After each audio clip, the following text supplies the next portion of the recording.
Həqiqətən bildim. Əhlüsünnə məzhəbində ümumiyyətcə ağıl məsələsini qəbul eləmirlər. Deyir, İslam deyir, ağıl məntiq dini deyil, iman gətirmək lazımdır, təslimiyyət dinidir.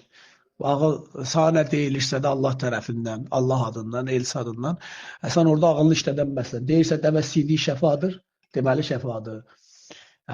Deyirsə kərtənkəli öldürməyə 100 savab düşür, deməli sən bəli 100 savab düşür. Yəni ağıllı işlətmədə, məsələn, xurmanı səhər-səhər acqarına bismillah deyib ki, üstündən zəhər də yesən, sənə təsir eləməyəcəkdir. Ağıllı işlətmə, yi, test elə, öl. Belə şeylər onlarda normaldır yəni. Mən həmişə deyirəm, deyir ki, ağlını işlətməyən din şeytana qulluqdan başqa bir şey deyil. Qula qulluqdan başqa bir şey deyil yəni.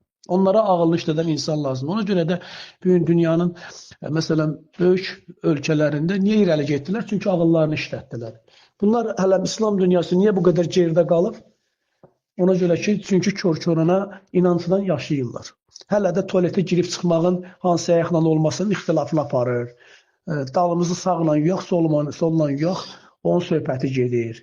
Nə bilim, qadınla bir liftə qalxmaq olar, olmaz. Qadın oturub duranda o yer soyumalıdır, soyumamalıdır. Bu kimi şeylərin razborkası gedir hələ. Hələ də orada qalıblar.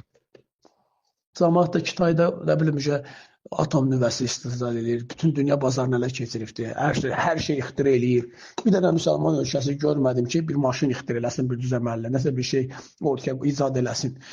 Kafir dedikləri dövlətlərin buraxdığı telefonundan istifadə eləyir, maşınından istifadə eləyir, geyimindən istifadə eləyir, miniyindən istifadə eləyir, özündə dünyada ən ağıllı hesab eləyir. Gülməli vəziyyət.